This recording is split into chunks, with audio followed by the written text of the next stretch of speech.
Muito bom. Queria agradecer a participação de todos aqui nessa live.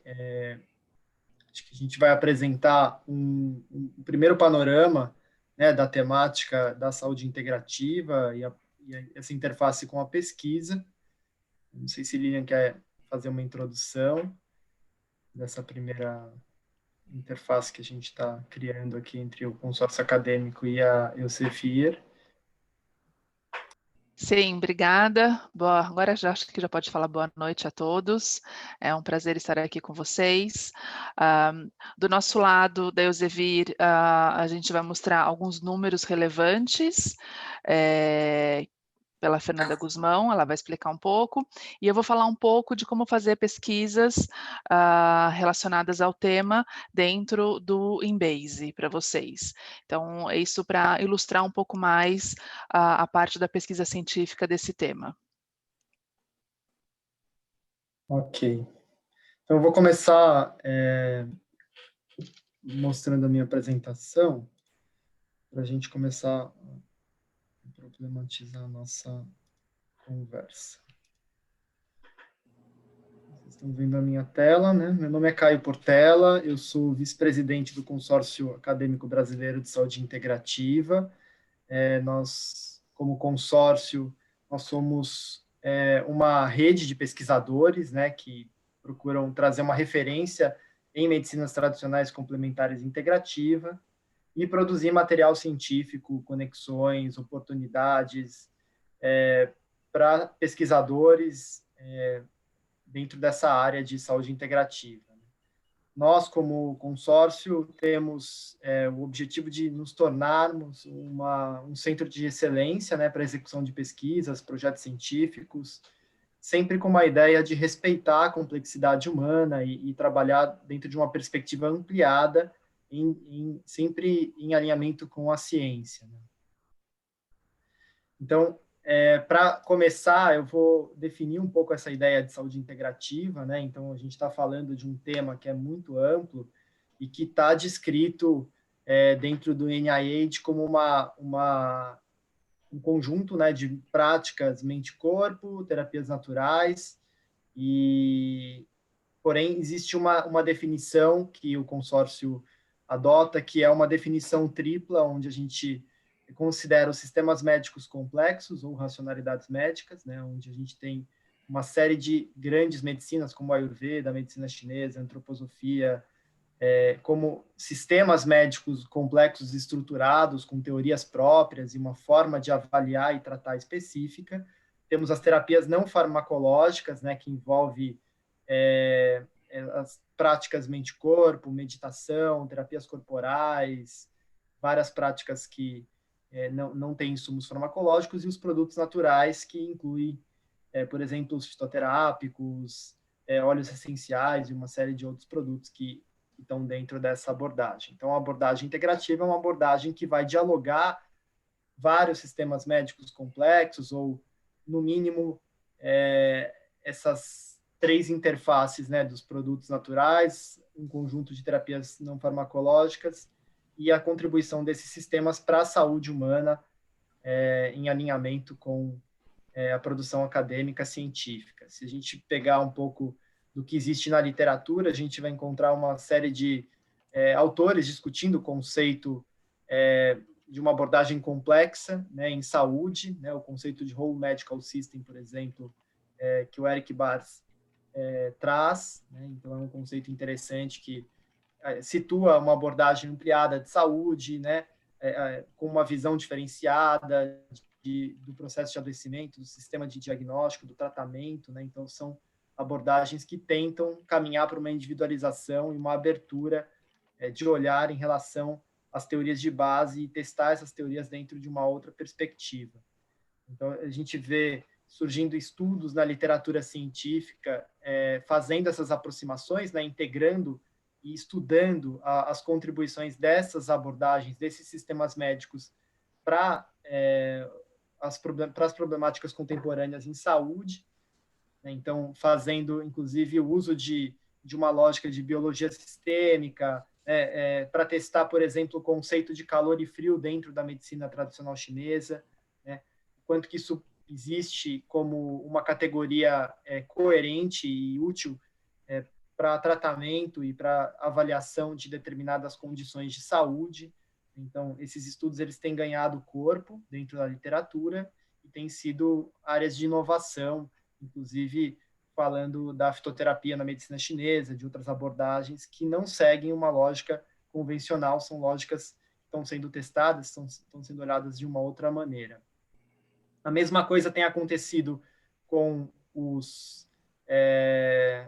as formas de avaliação, né, das grandes medicinas, elas também têm sido comparadas, estudadas sistematicamente dentro da literatura científica. Isso é interessante, né, isso contribui para abordagens biotipológicas mais avançadas no futuro, né, então isso tem sido trazido também como uma contribuição, e também tem uma outra característica, que é o uso de metodologias complexas, e o Bernardo vai poder falar um pouco mais sobre o tema da metodologia de pesquisa mais à frente nessa live. Então, a nossa missão, no fim das contas, como consórcio, absorvendo a ideia de um ser humano multidimensional, né, com várias abordagens que coexistem para construir essa noção de integralidade do ponto de vista acadêmico, validar essas abordagens, trabalhar com um aumento de visibilidade daquilo que já existe, que é útil para a saúde pública, para qualificar serviços profissionais, produtos que tenham utilidade para impacto na saúde, né? Então, existem hoje 3 consórcios acadêmicos, né? Então, o consórcio brasileiro é o mais novo dos 3, né? E a gente tem feito uma reunião de expertises, né? O consórcio americano é o mais famoso, e temos o consórcio holandês que também faz esse trabalho de rede de pesquisadores. Aqui é uma reunião dos 3 consórcios, com o Zhang Ti, que é responsável pela área dentro da OPAS. O Daniel está aqui representado, o Rafael está aqui representado conosco, vai falar um pouquinho da Organização Pan-Americana de Saúde, como ela faz essa interface dentro dessa área. Então, aqui é um pouco da diretoria do consórcio, né, o Ricardo Gelman, que vai falar logo na frente, como presidente, eu na vice-presidência, a Gelsa é a terceira diretora, e a Júlia, nossa secretária executiva, que trabalha conosco no dia a dia, né? O consórcio ele é organizado a partir de membros de várias universidades, né? A gente tem um conselho consultivo nacional, envolvendo pesquisadores do Brasil todo, e um conselho consultivo internacional que também trabalha em cima dessas demandas de formação de redes para pesquisa, né? Temos 4 comitês temáticos que também se organizam aqui regionalmente a nível Brasil para promover pesquisa e melhora da qualidade de pesquisa e possibilitar acesso a metodologias e instrumentos adequados, né? O Comitê Temático de Produtos Naturais, o Comitê Temático de Pediatria Integrativa, o Comitê Temático de Dor e o Comitê Temático de Oncologia Integrativa. Então, é importante dizer que cada comitê está ligado a uma grande instituição representativa da área. Então, oncologia está ligado ao INCA, né? O Comitê de Dor está ligado à SBED, que é a Sociedade Brasileira de Estudos da Dor, o Comitê de Produtos Naturais está ligado à Anvisa, e o Comitê de Pediatria está ligado à Sociedade Brasileira de Pediatria, né? Então, só para exemplificar essas interconexões para facilitar as formações de redes de pesquisadores. O consórcio ele tem um acordo marco com a OPAS, né, desde o ano passado, o que faz com que a gente tenha um planejamento estratégico alinhado com as demandas da Organização Pan-Americana de Saúde, e faz com que nós tenhamos nos envolvido em projetos e trabalhos em torno da demanda de saúde pública, direitos humanos e outras perspectivas que têm alinhamento com as metas da Organização Mundial de Saúde. Aqui alguns parceiros nacionais, né, alguns dos principais parceiros que hoje a gente tem projetos e ações e pesquisas acontecendo. Temos os parceiros internacionais, né? Essa lista não é uma lista que esgota as parcerias, são algumas das possibilidades, né? O consórcio faz parte da rede MTCI Américas aqui, representada pela Verônica Abdala, que vai falar um pouquinho depois de alguns produtos da rede. E o consórcio também faz parte de uma rede de pesquisadores internacional chamada ISCMA. É uma rede que trabalha fazendo essa interface dos pesquisadores a nível global, né? Então, nós somos Chapter Brasil dessa rede. Isso faz com que a gente consiga contar com consultorias e possibilidades de projetos multicêntricos internacionais. Então, hoje, a temática das medicinas tradicionais complementares integrativas está organizado dessa forma, né?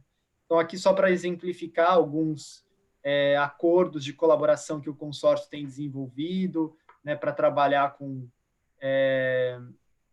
relatos de caso, organização de bancos de dados, montagem de uma rede de pesquisa. A gente tem um acordo com a Fiocruz, por exemplo, uma portaria, né, que foi estabelecida em torno do projeto Ideia SUS, que é um projeto de qualificação de um banco de dados nacional de experiências para que ele tenha validade científica dos registros, né? Então, a gente está fazendo esse trabalho que é liderado pela Gelsa, que é a nossa terceira diretora.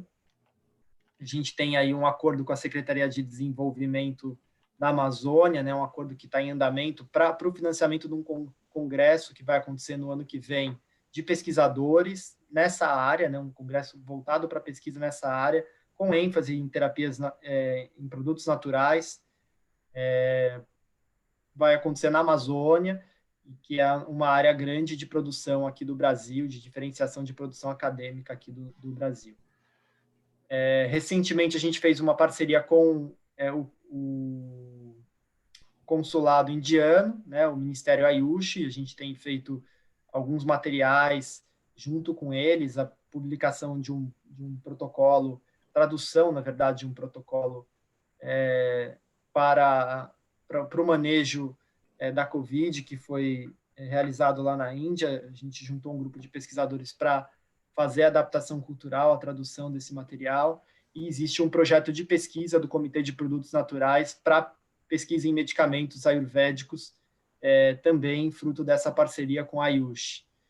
Um outro projeto interessante, para encerrar essa fala, fala sobre a tradução de um curso de oncologia, né, plantas medicinais utilizadas no contexto oncológico, que o consórcio está apoiando a tradução para 4 idiomas. E então, a gente, usando a rede de pesquisadores para fazer uma tradução técnica, uma revisão, uma adaptação cultural, quando necessário, desses materiais. Então, é isso. Eu queria agradecer e passar a fala para o Rafael, que está aqui presente, representando a OPAS. Obrigado. Bom dia a todos e todas. Em nome da OPAS, eu venho agradecer o convite para participar desse debate de formação de redes de pesquisa no tema de saúde integrativa. Eu acho que, seguindo a nossa conversa que nós tivemos com o chefe das medicinas tradicionais integrativas da Organização Mundial da Saúde, o Zhang Qi, antes de tudo, nós temos um desafio que é a definição do próprio conceito de medicina integrativa. E acho que a formação dessa rede de pesquisa é um importante passo para a definição desse conceito, pois eu acho que abrangendo várias lógicas, várias racionalidades, nós temos como, por exemplo, uma fala de um grande filósofo, que é o Gilles Deleuze, que ele vem que esse conceito ele tem que vir para responder uma pergunta. E essa pergunta, certamente, ela vai estar atrelada na perspectiva da promoção da saúde, em gerar respostas que articulem e tensionem os mecanismos científicos de uma eficácia guiada ao cuidado e da qualidade de vida. Enquanto OPAS, o nosso passo para as MTCIs, ele está, desde o início do ano, recebendo um incremento, que é a aposta da doutora Socorro Gross, que é a representante do Brasil, em fortalecimento dessas parcerias, para conseguir, principalmente, qualificar esse espaço de evidências. Então, grupos de pesquisa é uma das ações certeiras que certamente nós estamos junto e pode contar com a OPAS para essa parceria. Eu agradeço novamente o convite e vamos para o debate. Obrigado.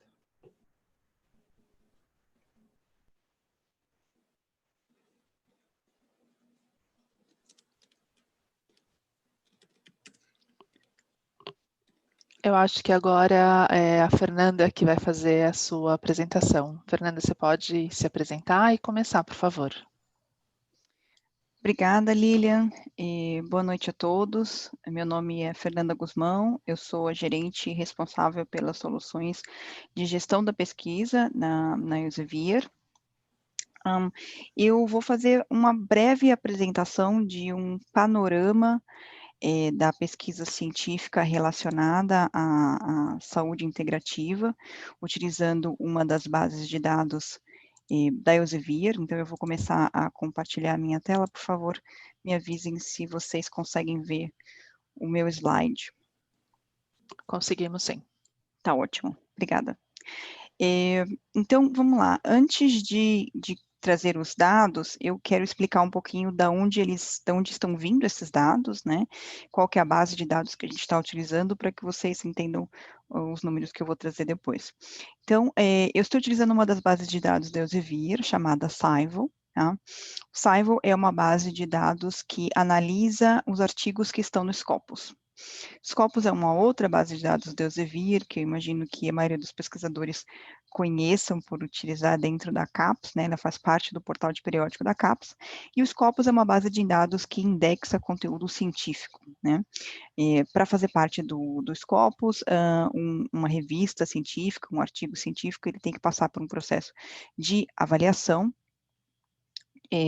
de um comitê independente. Então, não é toda a literatura científica que nós temos indexadas no Scopus, mas é uma parte importante, e a ideia de bases de dados como essa, tanto o Scopus quanto o Scival, é fornecer acesso aos artigos que foram revisados por pares e que têm alta qualidade. Então, essas análises que eu vou apresentar hoje, elas foram retiradas, então, dessa base de dados chamada Scival, que permite, então, que é uma base analítica dos dados do Scopus. Então, só para vocês entenderem um pouco a dimensão né, o tamanho do conjunto que a gente vai analisar. Muito bem, eu comecei por uma análise da quantidade de publicações relacionadas ao tema. O termo saúde integrativa não foi, a gente não conseguiu resultados tão interessantes quando eu fiz uma busca utilizando esse termo específico, então nós utilizamos termos mais genéricos, que a gente encontrou mais conteúdo dentro das bases, que foram os termos de saúde, medicina complementar e alternativa. Esses foram os termos de busca que nós utilizamos para fazer essa busca de artigos, tá? Para dar uma ideia de volume para vocês, então, o período considerado foram 2010 a 2019, tá? E nós tivemos, dentro desse período, mais de 86 mil artigos publicados, tá? Esse primeiro indicador de Scholarly Output se refere à quantidade de publicações que foram feitas nesse período, indexadas nesse período. Para esse conjunto de publicações, nós tivemos mais de 200 mil autores, ou seja, várias publicações foram feitas com mais de um autor. Nós tivemos vários autores colaborando em alguns desses trabalhos, né? E aqui embaixo eu trago um dado bem interessante que me chamou a atenção, que foi ver o crescimento nesse número de autores, né? Então, nesse período de 2010 a 2019, houve um crescimento de mais de 70% no número de autores trabalhando nesse tema, publicando nesse tema. Então, realmente é um tema que a gente vê que está ganhando cada vez mais notoriedade dentro da pesquisa, né? Existem cada vez mais pesquisadores interessados nesse tema e publicando sobre isso e trabalhando em conjunto. É um tema também que tem muita visibilidade. Dentro da Elsevier, uma das medidas de visibilidade que nós utilizamos é o número de citações, né? Então, nesse caso, nós estamos analisando aqui o total de citações para esse conjunto de mais de 86 mil publicações, tá? E também temos o indicador de citações por publicação, que é de quase 8 citações por publicação. Isso é um indicador alto que mostra que existe grande interesse pelo tema, né? E que esses artigos estão sendo lidos, estão sendo reutilizados, no sentido de que estão sendo citados por outros autores, tá? Uma outra informação interessante também é esse quadro aqui da direita, onde a gente consegue visualizar em quais quartis de periódicos estão essas publicações, né?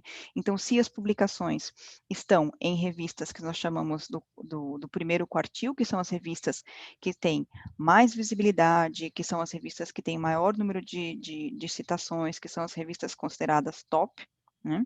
Ou se as publicações se encaixam em outros quartis de revistas. E nós observamos aqui que nós temos uma grande quantidade de publicações que está nesse primeiro quartil, que estão sendo publicadas em revistas de alta visibilidade dentro do quartil 1. Isso é um outro indicador de que é um tópico que está ganhando cada vez mais momentum, né? Um tópico que está ganhando cada vez mais, está tendo cada vez mais, chamando mais atenção e tendo mais interesse da comunidade científica. Agora, eu trouxe essa mesma análise para o Brasil. Então, como seriam esses números, né? Como se refletem esses números no Brasil? Então, a gente tem um cenário parecido, obviamente, né, guardadas as devidas proporções, os números são menores, mas também uma tendência crescente, que é o que me indica essa setinha verde aqui para cima, que esse número ele está crescendo nesse período, o número de publicações está aumentando nesse período, tá? E também notamos novamente o crescimento do número de autores interessados e publicando nesse tema. Nesse caso, o número de citações por publicação é ainda maior, ou seja, né, existe um grande interesse por esse trabalho e outros autores estão se beneficiando dos primeiros que publicaram sobre o tema, né? E aqui o número de publicações em revistas top é ainda maior, a diferença é ainda maior. No primeiro gráfico, essa distribuição ela é um pouco mais homogênea, mas no caso do Brasil a gente vê que tem uma quantidade mais significativa de artigos que estão em revistas de maior visibilidade, o que contribui também para aumentar esse indicador de citações por publicação. Muito bem, seguindo com a nossa análise, eu quis trazer aqui uma análise da colaboração, dos diferentes tipos de colaboração e como que isso impacta as citações desse trabalho e a visibilidade desses trabalhos. Como um dos temas do evento é formar redes de colaboração, né, redes de pesquisadores, eu acho que é importante a gente entender também qual é o impacto disso para esses trabalhos, né? E nessa análise, a gente consegue verificar muito claramente qual é o impacto de uma colaboração internacional, por exemplo, em uma publicação científica. Por colaboração, eu quero dizer coautoria, tá? Então, aqui nós estamos visualizando artigos do Brasil, tá? Que foram feitos por pesquisadores não necessariamente brasileiros, mas que estão baseados no Brasil ou associados a uma instituição brasileira, tá? Publicados nesse período de 2010 a 2019, e que têm algum tipo de coautoria, um coautor que pode ser um coautor internacional, que é 17% dos artigos, né? Um coautor nacional, então seria uma colaboração de 2 instituições brasileiras. Uma colaboração institucional, seriam 2 autores da mesma instituição, então vamos supor 2 autores da USP trabalhando juntos, tá? E publicações com apenas um autor. Desculpa, meu mouse aqui sumiu. Publicações com apenas um autor, não existe nenhum tipo de colaboração. O que eu gosto de chamar a atenção aqui nessa análise, nesse gráfico, é que quando a gente analisa os indicadores relacionados a essa colaboração, principalmente os indicadores de impacto, eles aumentam significativamente. Então, aqui a gente já consegue ver, por exemplo, nesse indicador de citações por publicação, que quanto maior o nível de colaboração, mais citações recebem os trabalhos, né? E aqui do lado nós temos um indicador de impacto de citações ponderado por disciplina. Esse é um indicador que a Elsevier criou, tá? Justamente para poder comparar publicações em diferentes disciplinas, levando em consideração a especificidade de cada disciplina, né? Então, uma publicação de medicina, ela tem um padrão de citações diferente de uma publicação de ciências sociais, por exemplo. Então, nesse caso, nós só estamos comparando publicações de medicina com publicações de medicina, tá? E nota-se aqui, novamente, fenômeno, desculpa, de aumento das citações e aumento da visibilidade, tá? No caso desse indicador, o FWCI, né, que é o indicador de impacto ponderado por disciplina, um FWCI de 1 significa que ele é a média mundial, ou seja, esses trabalhos têm o mesmo número de citações esperados para trabalhos da mesma disciplina mundialmente. Tudo que tiver acima de 1 está acima da média mundial. Então, aqui a gente observa que esse impacto de 1,28 mostra que as publicações que têm colaborações internacionais, elas têm um impacto 28% maior do que a média mundial.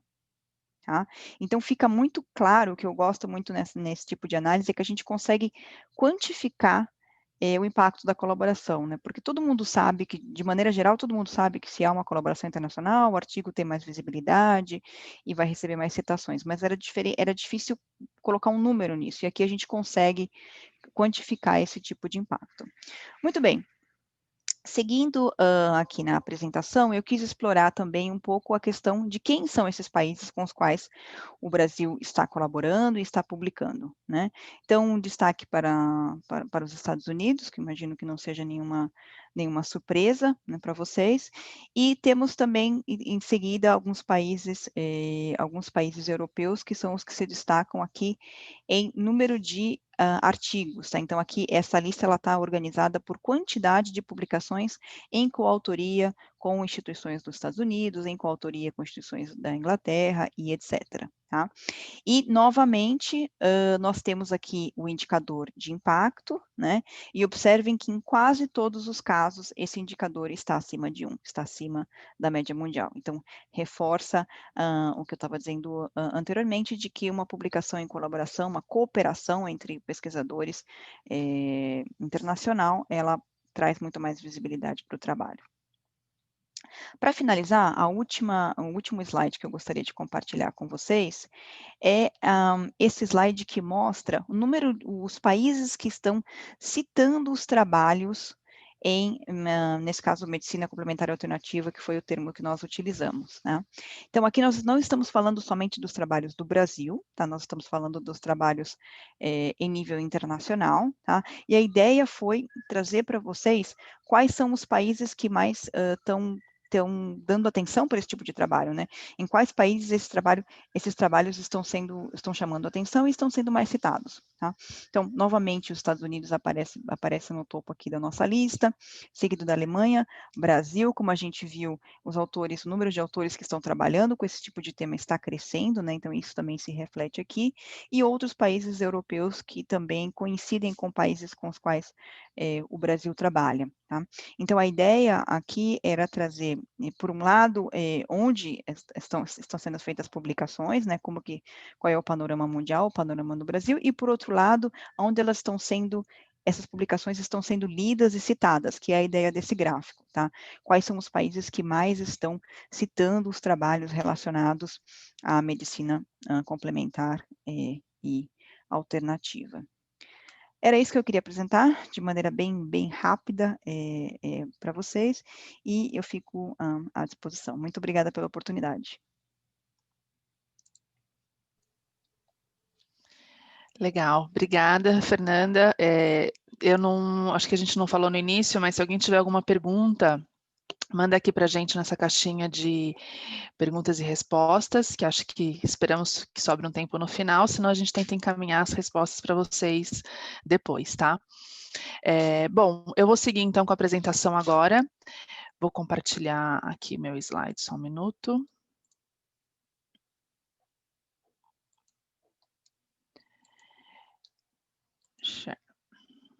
Vocês conseguem ver minha tela?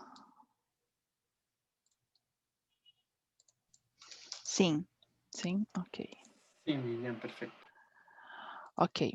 Então, aqui eu vou trazer para vocês, vamos falar um pouco do Embase, tá? Deixa eu me apresentar, meu nome é Lilian Paiva, eu sou responsável por todas as soluções de pesquisa científica na área de ciências da vida da Elsevier para a América Latina. Fico baseada aqui em São Paulo, no Brasil.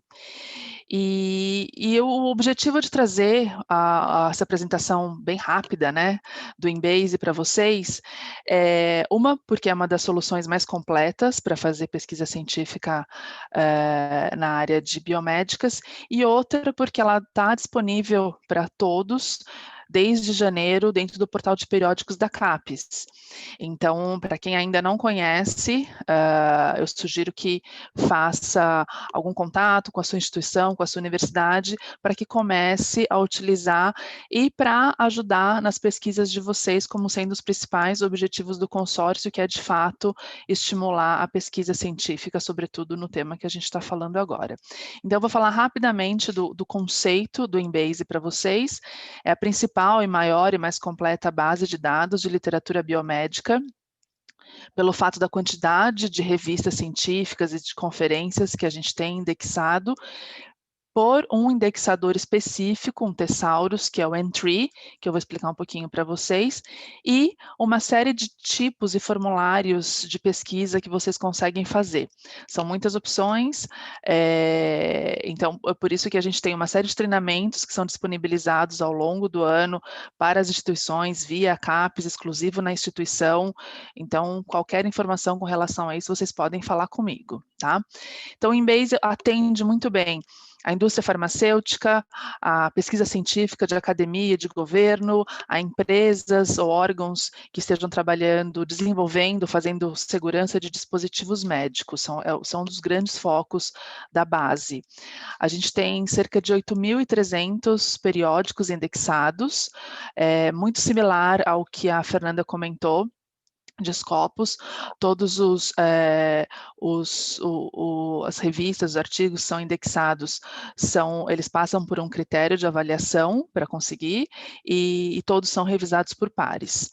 E dentro dessa quantidade de periódicos, a gente também tem o Medline indexado. Então, no momento que você faz uma pesquisa dentro do Embase, é como se estivesse fazendo uma pesquisa no conteúdo que é exclusivo do Embase, que são cerca de 2.900 periódicos, e no Medline também.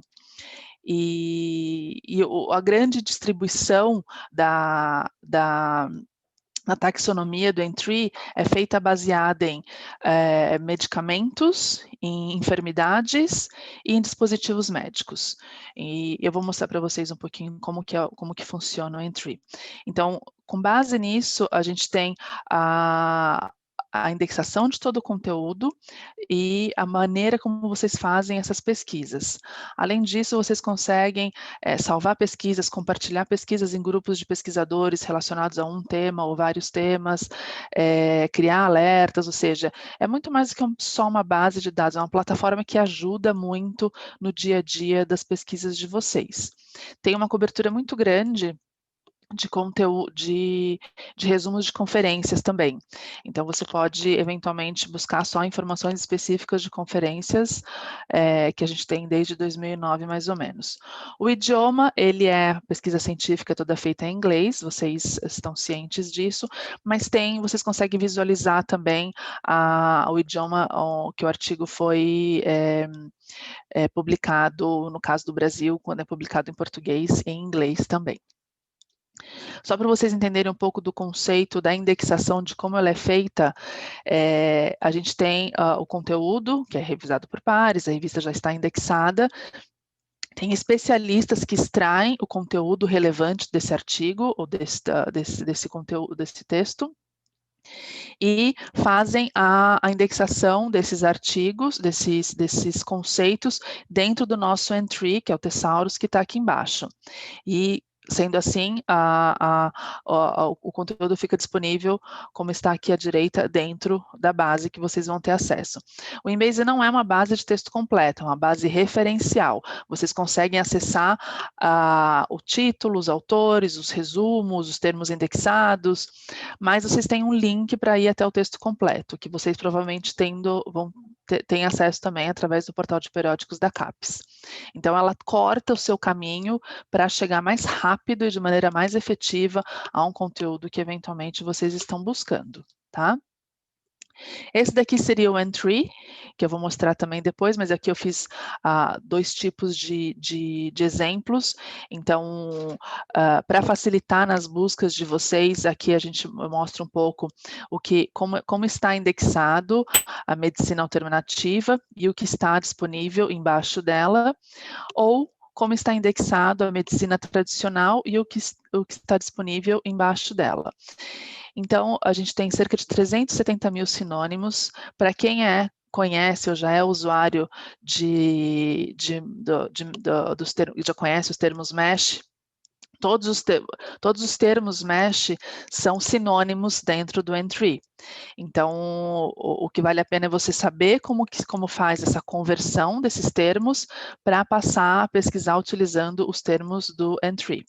Então, ele é muito mais amplo na sua quantidade de sinônimos. Eu vou mostrar depois como a gente consegue fazer algumas pesquisas bem rápidas, só para vocês conhecerem um pouco. Essa era a parte de conceito que eu queria mostrar para vocês. Aqui o meu e-mail, todas as nossas redes sociais, que eu convido a vocês a seguirem, para saber um pouco das novidades e eventos como esse que a gente está fazendo agora com vocês. Vou abrir aqui rapidamente o Embase para a gente conseguir ilustrar algumas pesquisas para vocês conhecerem, tá? Imagino que estejam vendo minha tela. Esse daqui é o Embase. Então, como eu falei para vocês, para quem já conhece, eu só vou explicar um pouco mais como vocês fazem para pesquisar sobre o tema específico. Ou então, entre em contato com a sua instituição, com a biblioteca, ou diretamente no portal de periódicos da CAPES, ele já está disponível lá para vocês. A gente não tem tempo de passar por tudo, mas aqui são todos os formulários de pesquisa, tá vendo? Quer fazer algum tipo de pesquisa, mas não está com muito tempo para aprender ou para buscar mais informações, simplesmente busca o termo em inglês aqui como uma busca rápida. Então, a gente consegue vir aqui. Começa a digitar, ele já vai te sugerir, então, no caso, a Ayurveda, ele já me sugeriu, ele mostra até outras opções, tá vendo? Ó, Ayurvedic Herbal Medicine, ele sugere, usa Ayurveda, que está aqui em cima, que é o termo principal. Então, a gente coloca aqui, ele já me dá uma prévia do que tem disponível, eu já consigo ver tudo que está disponível. Essas daqui são as outras pesquisas que eu tinha feito, tá? Então, daqui embaixo, todos os 9.623 artigos, conteúdos de conferência publicados que estejam falando de Ayurveda. Para quem tem muita dificuldade ou quer saber, quer trabalhar, quer conhecer um pouco mais do N3, sugiro que venha, até para quem trabalha já muito com os termos MESH, eu sugiro que venha até aqui e coloca também Ayurveda. E aí você consegue ver como está a indexação, tá vendo? Então, ó, Ayurveda foi um termo que foi indexado em 2006, teoricamente recente. E aqui estão todos os sinônimos de Ayurveda, tá? Aí você pode pesquisar outro tema por aqui também. Então, a gente pode colocar Reiki, por exemplo. Já mostra que está indexado. Sempre que aparecer o termo aqui embaixo, porque ele está indexado, tá? Então, opa. Coloquei aqui embaixo. Então, ele mostra aqui, é um termo que também foi adicionado em 2006 e está embaixo de Energy Medicine. Energy Medicine foi um termo que foi criado em 2019, é muito recente, para vocês verem como esse tipo de conteúdo é novo, está sendo adicionado aos poucos dentro da base. Então, aqui eu sugiro para vocês que não conhecem, começarem pelo N3 para entender um pouco como é feita essa indexação. Uma outra opção muito rápida, é a última que eu vou mostrar para vocês, de fazer uma pesquisa considerando um cenário específico. Deixa eu limpar aqui, que já estava com toda a pesquisa pronta, onde você tem algumas informações, como população, a intervenção, a comparação, o resultado. Então, eu vou colocar alguns termos específicos como dor, vou adicionar todos os sinônimos de dor, vou colocar uma intervenção que vai ser acupuntura, todos os sinônimos de acupuntura. Aqui embaixo ele já vai me trazendo uma prévia. Então, eu vou colocar aqui cura, já pode colocar os sinônimos, ele vai me dando uma prévia, tá vendo? Então, eu posso dar uma olhada nesse resultado, ou seja, eu quero uma pesquisa específica de tratamentos ou de artigos, de estudos que tenham esse tipo de correlação entre essas informações. Tem muito mais que a gente poderia mostrar pelo tempo curto que temos, não conseguimos, não dá para a gente mostrar tudo, mas está disponível e eu fico totalmente à disposição para vocês fazerem qualquer pergunta ou agendar futuros treinamentos específicos do Embase. Muito obrigado e acho que a gente pode passar para a próxima palestra.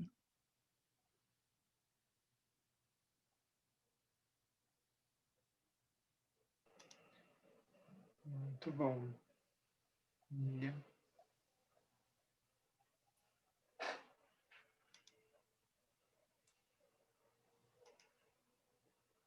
Bernardo.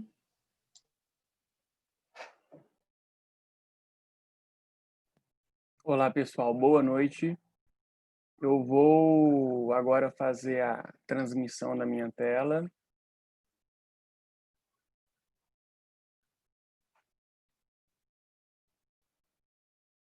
Por favor, me dê um feedback se todos conseguem visualizar. Perfeito. Bem, a ideia aqui, nesses 10 minutos, é a gente poder falar um pouco sobre pesquisa de eficácia e efetividade em medicinas tradicionais, complementares e integrativas, né? Como apresentado agora nas falas anteriores, o número de produção e publicação vem aumentando, mas, além da quantidade, a gente precisa pensar na qualidade desses estudos, né? E por que fazer pesquisa em medicina tradicional, complementar e integrativa? A gente não pode esquecer que essa é uma diretriz, né, estipulada tanto pela Organização Mundial de Saúde, na estratégia de implementação, né, das medicinas tradicionais nos sistemas nacionais de saúde, como também é uma diretriz que está presente na nossa Política Nacional de Práticas Integrativas e Complementares, né? E na nossa PNPIC, ela ainda traz alguns termos que parecem ser sinônimos, mas que, na verdade, possuem conceitos distintos, dependendo do contexto, né? Mas a gente vai discutir estes termos no contexto da pesquisa clínica, né? No contexto da ciência. Qual que é o interesse, né, por um sistema de saúde que institucionaliza as medicinas tradicionais complementares e integrativas, né, ou começa a ofertar para a sua população? Qual que é a importância de se fazer pesquisa? É para facilitar e até mesmo nortear a tomada de decisão dos gestores, dos profissionais e até mesmo dos usuários desse sistema, né, quanto à segurança daquela abordagem ou daquele recurso terapêutico, né, quanto à sua eficácia ou efetividade, né? Mas o que significa eficácia e efetividade terapêutica? Eficácia, ela está mais relacionado, né, a um efeito específico de uma intervenção em um ambiente ideal. E efetividade é o efeito específico dessa intervenção, mas num contexto de vida real, né? Então, uma terapia, ela promover um efeito terapêutico benéfico no contexto de vida do paciente, dos serviços, né? No seu dia a dia. Bem, como que quais são as abordagens, né, e os desenhos de estudos que a gente possui para avaliar se uma terapia é capaz de promover um efeito específico ou não? Pois, no dia a dia dos serviços, né, da prática clínica, o simples fato do seu paciente chegar com uma queixa e apresentar uma melhora, isso não é sinônimo de que o tratamento foi eficaz. isso é sinônimo que aconteceu uma mudança de desfecho, né? Então, se o paciente chegou com uma queixa de dor, e aí, após a sua abordagem, ele teve uma melhora da dor, você pode dizer que ele teve uma mudança de desfecho, mas não dizer que o seu tratamento foi eficaz. Porque existem vários fatores de confusão que podem levar o paciente à melhora, né?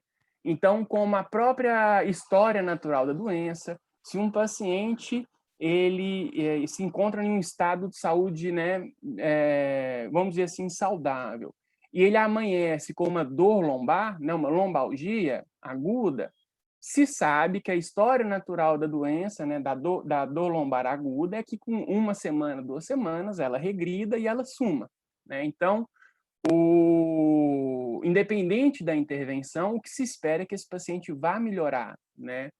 Existe também a regressão à média, onde um paciente que já tem alguma condição, uma enfermidade instalada, né, ele tem uma agudização, uma piora dessa condição, mas com alguns dias ou semanas, essa agudização regride para o seu estado normal, né, para a sua média, e ele volta a não ter mais aquela queixa tão exacerbada, né?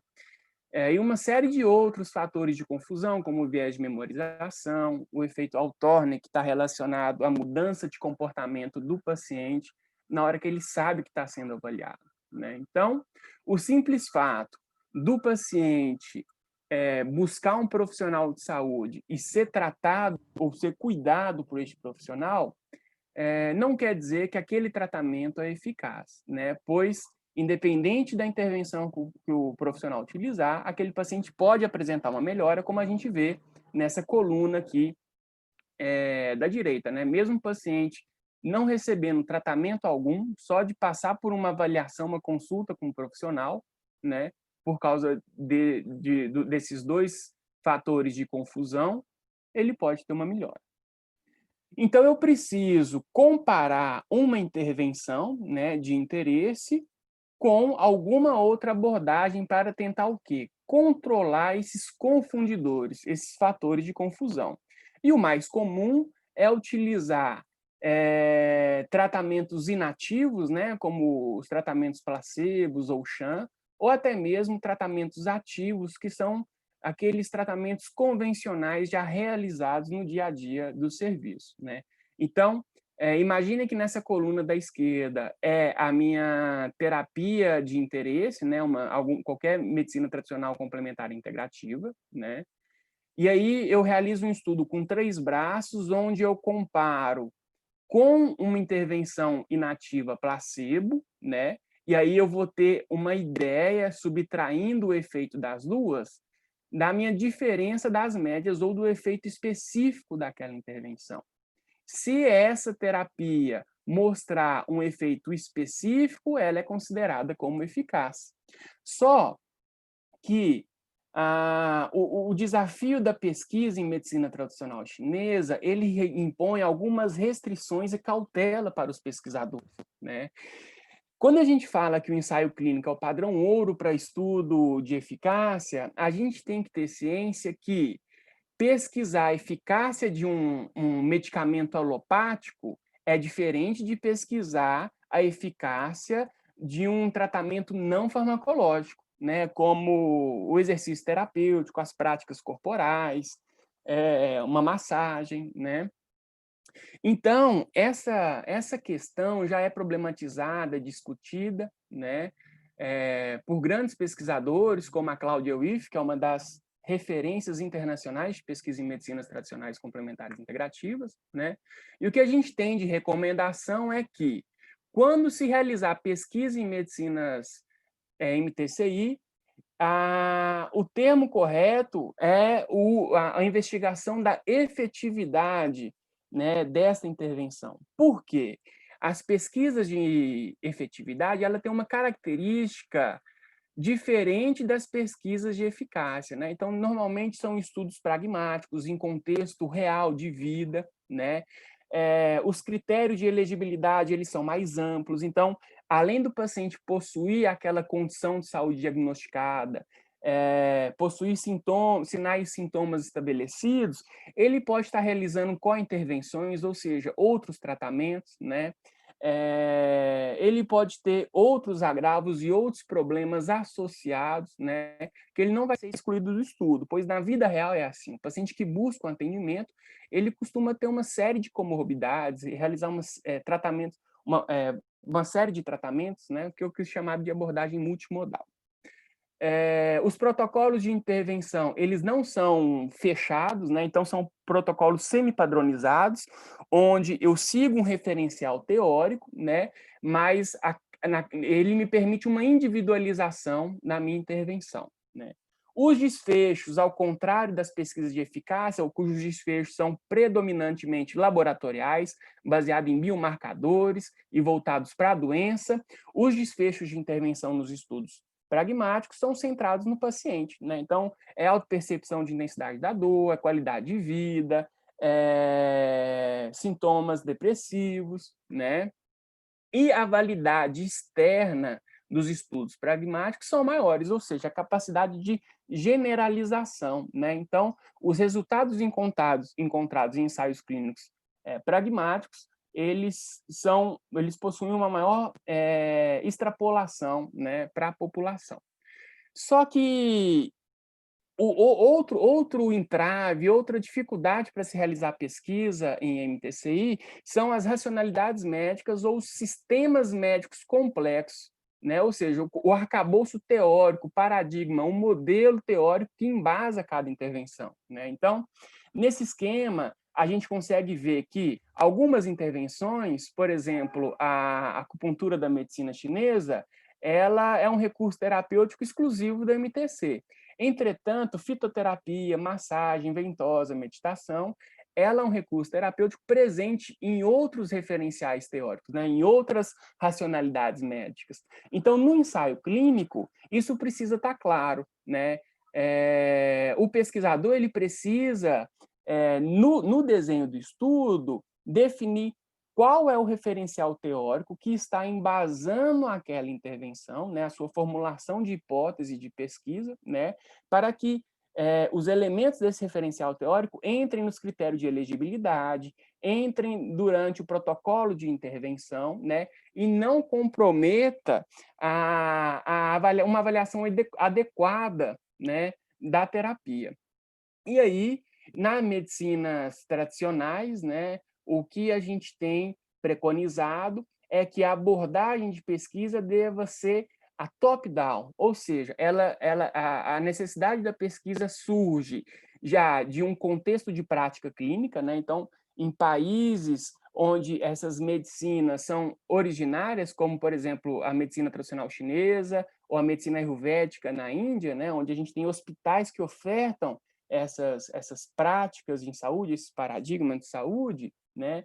A gente sabe, então, que já é um tratamento real, e aí a pesquisa ela tem que vir de baixo para cima, não de cima para baixo, né? Então, entendendo qual que é o contexto, qual que é aquele modelo teórico, quais são os seus pressupostos, as suas filosofias, né? Até chegar na avaliação de segurança, de efetividade desse modelo e até mesmo da eficácia de um recurso terapêutico isolado, até os estudos para compreender os mecanismos de ação desses recursos, né? Então, qual que é uma possível explicação do ponto de vista neurobiológico, né?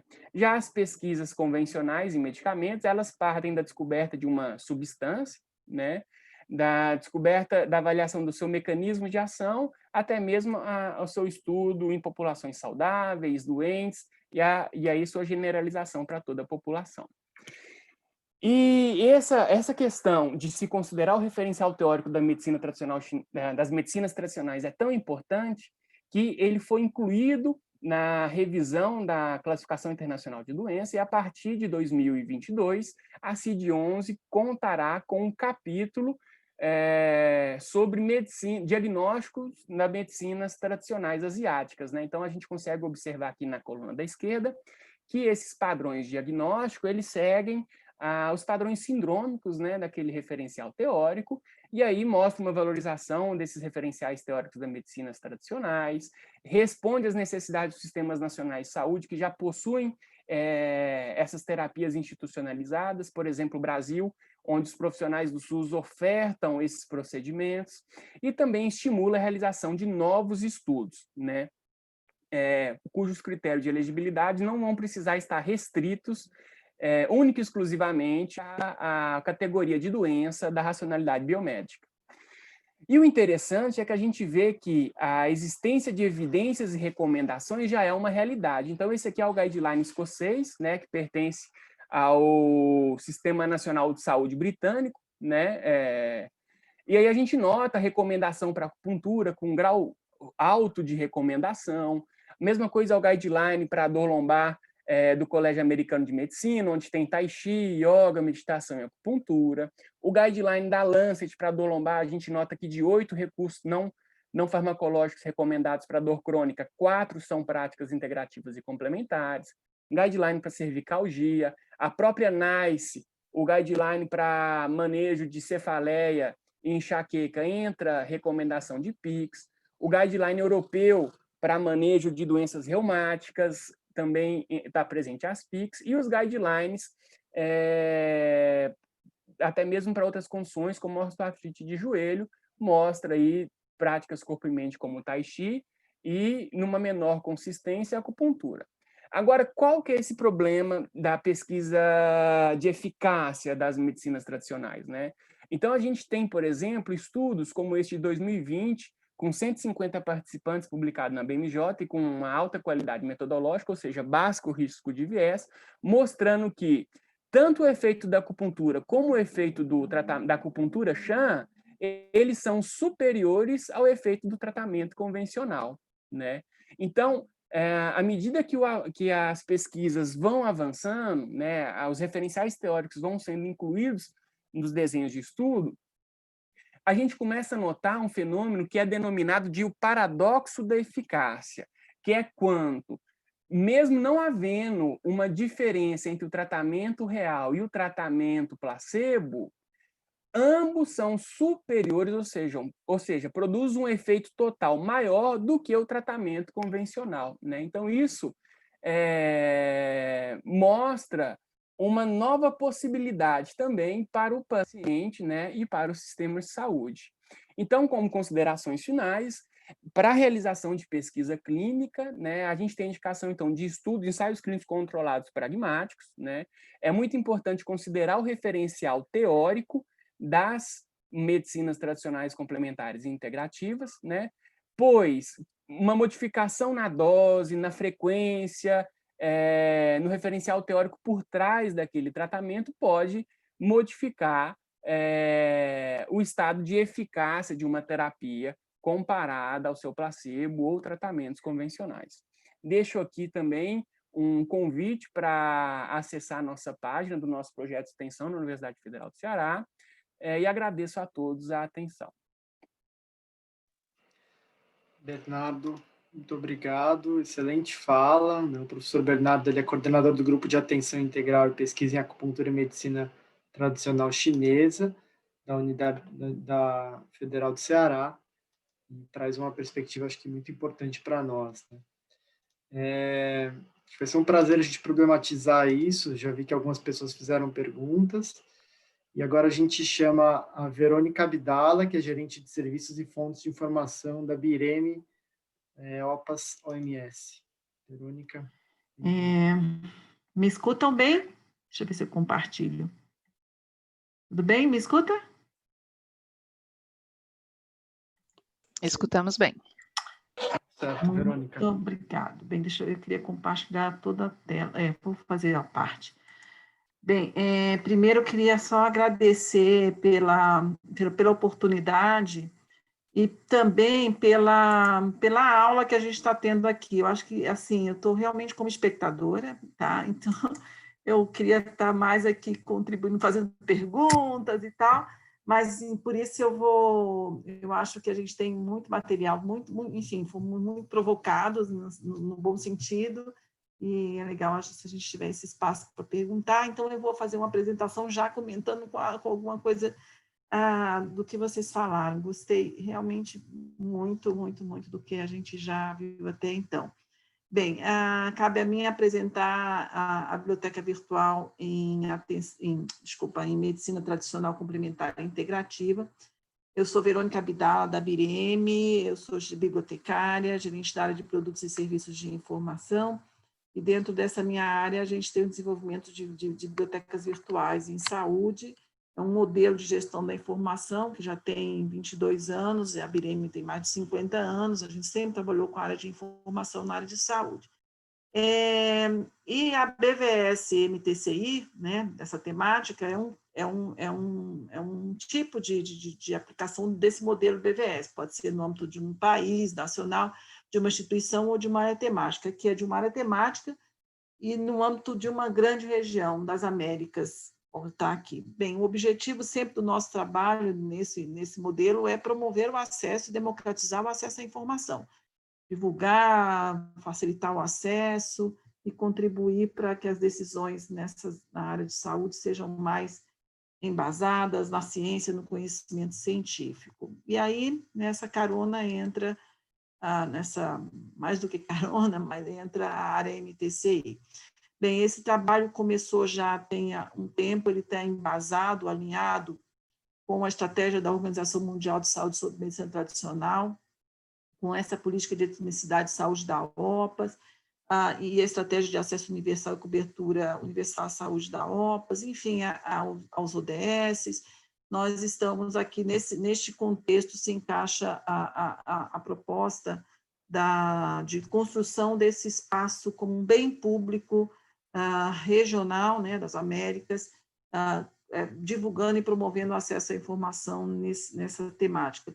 Tudo começou lá na Nicarágua, eu vou avançar um pouquinho isso aqui, a gente já lançou essa biblioteca virtual em saúde, e uma das características dessa biblioteca virtual em saúde, características não, um dos pilares de sustentação de tudo isso, é a rede que a gente tem. Então, foi conformada uma rede MTCI das Américas. Essa rede é muito produtiva, então o consórcio integra essa rede, as pessoas que estão aqui, né, falando, o Bernardo, enfim, Caio, e creio que outros componentes da rede, membros da rede também estejam aqui acompanhando. É realmente muito, muito ativo, eles estão, de fato, promovendo conhecimento e gerando conhecimento nessa área, e fazendo enmarcar, enfim, essa área do conhecimento. Então, muitas ações foram realizadas por essa rede, e um dos produtos dessa rede, então, é a Biblioteca Virtual em Saúde, e ela depende dessa rede. Então, sempre todo o modelo da nossa Biblioteca Virtual em Saúde depende do trabalho colaborativo, enfim, para alimentar e atualizar as fontes de informação. Todo o conteúdo registrado na coleção, né, nas fontes de informação que fazem parte da coleção da BVS, MTCI, ele está nessa estrutura que tem muita, enfim, não é unanimidade, vamos dizer assim, mas foi uma forma da gente organizar as temáticas, o conteúdo nessa estrutura aqui por sistemas médicos complexos, não tradicionais, terapêuticos, enfim, um pouco do que o Bernardo colocou. Isso está aplicado, isso não é tesauro, isso não é descritor, grandes áreas onde a gente está organizando o conhecimento. Primeiro, para saber qual é o escopo dessa Biblioteca Virtual em Saúde, o que nos interessa, todos esses temas relacionados aqui. E aqui vai já um comentário em relação a, acho que a a Lília mostrou, né? Foi a Fernanda mostrou, enfim, da primeira busca, usando os termos medicina tradicional e alternativa. Então, tem aí toda uma discussão também do termo alternativo, certamente o Ricardo vai falar nisso, mas talvez se nessa busca, nessa primeira amostra, que foi muito importante, interessante, inclusive, a gente, falando em nome da rede, a gente gostaria muito de ter esse estudo para todos os países que compõem a nossa rede, e ampliar a busca, né, o escopo para medicina integrativa, práticas integrativas complementares, e as práticas específicas, os nomes dos sistemas específicos, porque eu tenho certeza que isso vai ampliar bastante o escopo da análise que foi apresentada, que já é uma amostra muito importante, mas acho que pode ser, temos interesse em ampliar e oferecer esse recorte para todos os países. se for possível, vai ser uma grande contribuição da Elzevia para esse trabalho que a gente vem desenvolvendo no âmbito da rede e da BVS. Então, a rede é composta por instituições, pessoas, pesquisadores interessados em 15 países da região das Américas. Essa rede tem, enfim, tem papéis, a gente se organiza em comissões, esses são os países que estão participando, em comitês, melhor dizendo, em grupos de trabalho, para apresentar refletir todo o trabalho da rede no portal da Biblioteca Virtual, onde tem caixa de busca, obviamente, e aí eu queria pedir a permissão para entrar rapidamente, navegar, para que vocês vejam o que é hoje, como está hoje conformada deixa eu ver onde que eu paro, stop, eu tenho que compartilhar agora a tela onde está vocês continuam me escutando, né? Onde está? Um minutinho só. Tá. Eu acho que aqui vai dar certo. Vocês estão vendo a primeira página da Biblioteca Virtual da BVS MTC e Américas? Sim. Sim, muito bem. A gente tem aqui, aplica um modelo, uma interface em 3 idiomas, português e inglês. Temos muita vontade de também desenvolver em francês, porque a gente tem os países do Caribe. Aqui a gente tem uma caixa de busca, obviamente, em toda a coleção. Essa coleção hoje é formada principalmente por uma coleta de registros bibliográficos de várias bases de dados, como Medline, como Lilacs e outras bases de dados, sobre a temática. Então, fizemos uma ampla busca com muitos termos para recuperar o conteúdo. E também temos uma base de dados própria, criada pela rede, que complementa aquele conteúdo que não estava indexado em nenhuma base de dados, que é a base de dados Mosaico. Então, o que não estava no Medline, o que não está na Lilacs, principalmente, e no Medline, publicado na região das Américas, essa informação, essas revistas foram indexadas em uma base de dados chamada Mosaico. Então, aqui é a área de destaque, onde a gente tem alguns produtos dessa rede, principalmente os mapas de evidência, mais vitrines do conhecimento e outros produtos que é a sistematização, o agrupamento, ou um tratamento de todo esse conjunto enorme de referências bibliográficas e documentos e evidência de uma forma mais categorizada, sistematizada, para facilitar o uso e chegar até o gestor, até o tomador de decisão, até lá na ponta. E aqui está as áreas onde essa rede atua, né, trabalhando, e aí onde entra, por exemplo, o tema que a gente está conversando hoje, a questão do fortalecimento da investigação. Então, tem vários grupos, são grupos, né, que discutem e produzem conhecimento, né, enfim, organiza eventos, webinários e várias outras ações no âmbito dessa rede. Bem, aqui, se a gente vê, tem uma vista geral, né, de buscar qual o conteúdo que tem. Essa interface de busca que é aplicada em toda a Biblioteca Virtual em Saúde, podendo buscar em 4 idiomas, na verdade, francês aqui também. Nós temos o vocabulário controlado, né, o nosso Tesauros é a ampliação do MESH. O Entry é outro, né, a gente não aplica, então a gente usa o MESH, e o MESH para 4 idiomas, francês entra, inglês, português, inglês já vem, né, mas português, espanhol e o francês, e aumentamos o MESH. Por isso a gente chama de escritores em ciências da saúde. Aumentamos com categorias novas específicas e temos um grande interesse e necessidade já apresentada por essa rede de ampliar este vocabulário para melhor representar a nossa área, e essa é uma linha de trabalho da nossa rede, sim. Aqui, todo o conhecimento que tem, olha, quase 1.500.000 registros bibliográficos, por isso que eu acho que essa pesquisa que a Fernanda trabalhou dá para ser bastante ampliada, porque muitas dessas revistas que estão aqui são revistas que estão no Medline, vêm de revistas que atendem a esse padrão Scopus, vamos dizer assim. Então, certamente, esse é um volume muito maior de dados para gerar análise de outros países. Então, todo esse conteúdo que ele está organizado naquela estrutura temática que eu apresentei lá no início, na lógica desta área. Então, isso, mais uma vez, não é termo, mesh, nem DEX, nem tree, nada. São grandes áreas do conhecimento, sistemas tradicionais, sistemas médicos complexos, métodos terapêuticos. Então, é uma forma de navegar por todo esse conteúdo aqui, organizado, enfim, nessas categorias. Está sendo buscado em muitas bases de dados, então, Mosaico é uma delas, que é a nossa 1.639 artigos, parece pouco, mas esses artigos, esses documentos da base de dados estava perdido, não está em nenhuma outra base de dados que a gente consegue pesquisar, em PubMed, em Base, em Trip Database, em Cochrane, em qualquer lugar, esses registros não estavam reunidos em nenhum lugar, então complementa essas bases de dados. A gente mostrando um pouquinho, falando um pouquinho da questão da representação, né?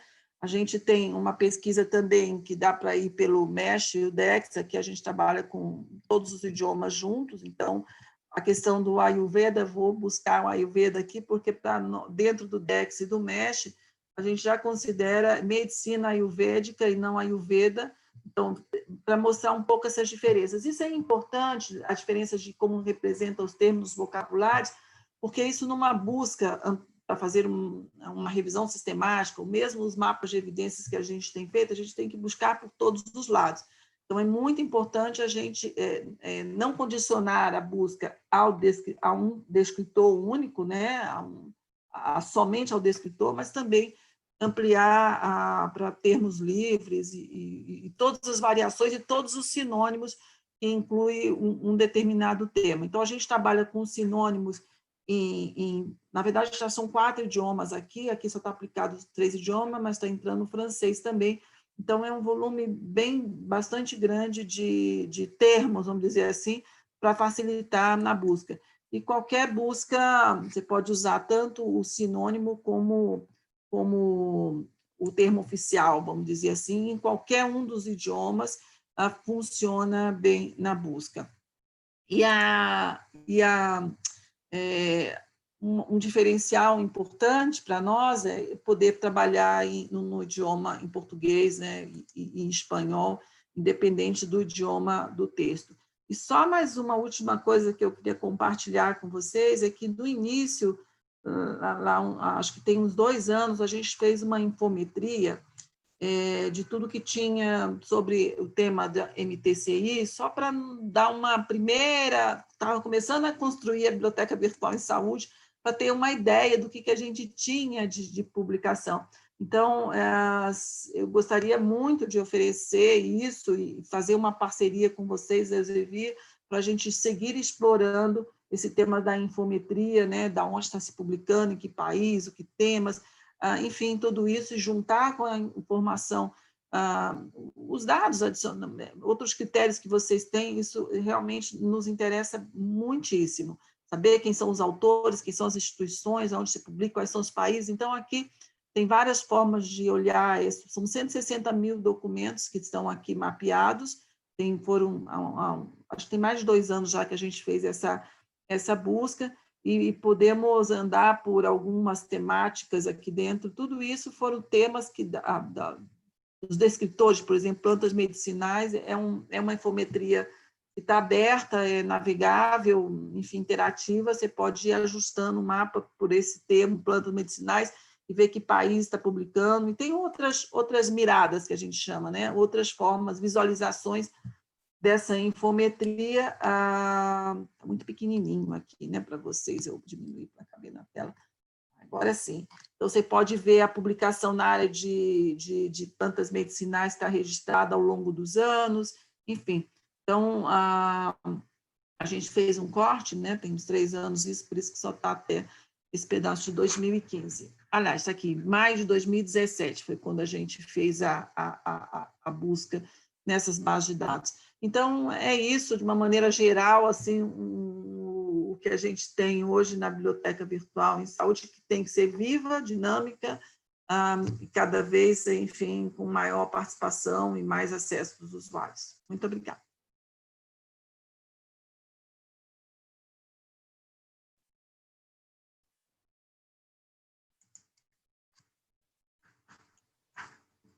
Obrigado, Verônica. Muito bom. Vou chamar o Dr. Ricardo Gelman, que é o presidente do Consórcio Acadêmico Brasileiro de Saúde Integrativa, para fazer a fala final, e aí a gente abre para as perguntas e faz um momento de integração final. Obrigado. Então, boa noite a todos. É um grande prazer a gente estar podendo, essa noite, estar reunindo, no mínimo, 3 instituições se dedicando a esse desenvolvimento da pesquisa nessa área, que tem uma nomenclatura ainda em desenvolvimento, tanto o consórcio, como o Sevier, como a Bireme, e Bireme com a OPAS. Eu vou apresentar aqui, compartilhar minha apresentação.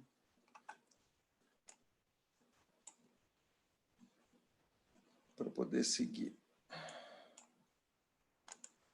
Estão vendo?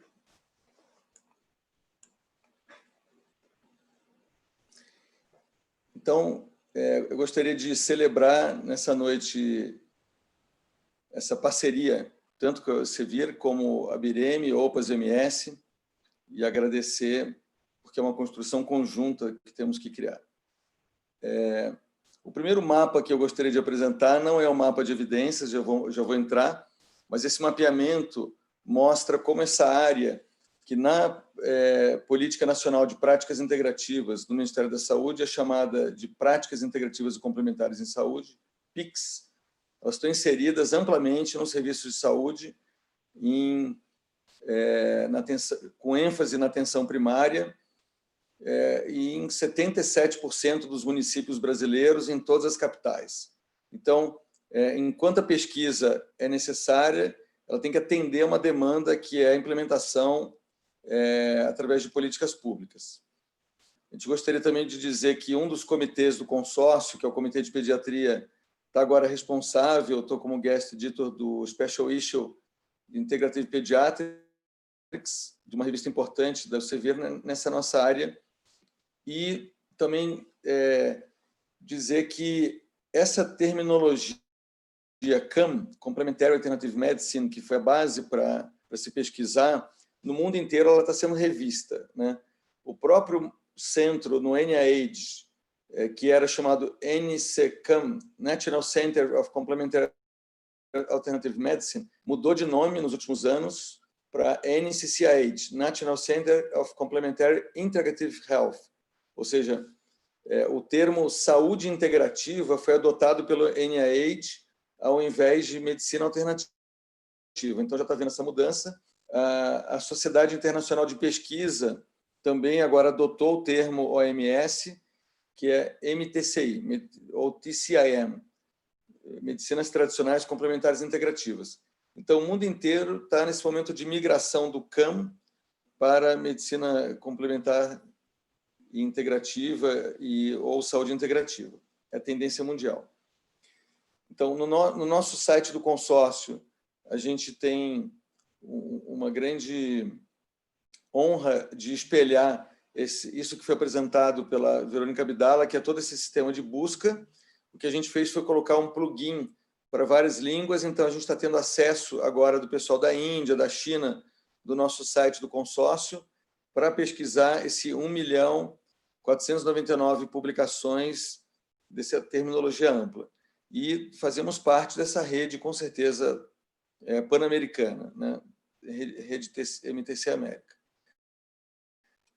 O histórico do mapa de evidências, que é o tema que eu vou falar agora, ele surgiu de uma reunião importante em que o ministro da Saúde, na época, determinou que deveria serem apresentadas as evidências científicas para a implementação e a expansão da implementação das áreas das PICs informadas por evidências. Então, foi um trabalho conjunto, a Bireme foi contratada nesse projeto e o consórcio ajudou, a gente teve trabalho parceiro, e a metodologia que a Bireme propôs foi o 13E, que é uma metodologia para não só mostrar as evidências, mas também os gaps de evidência, onde falta evidência, para estimular a pesquisa na área no Brasil. Então, essa metodologia 3E. dentre as práticas integrativas inseridas na política do Ministério da Saúde, desde 2006 até 2018, que foi a última inserção em 2018, aqui eu estou enumerando em caixa alta as áreas que foram solicitadas mapeamento das evidências científicas. Então, medicina tradicional chinesa, dividido em 3 mapas, ou seja, acupuntura, auriculoterapia e práticas corporais. A fitoterapia, que pelo volume de dados teve que ser dividida em 3 mapas. A ozonioterapia, que na verdade tinha sido feito o primeiro mapa, até como piloto, na área médica, e depois foi solicitada uma pesquisa na área odontológica, ozonoterapia bucal. A meditação, a reflexologia, Shantala Yoga.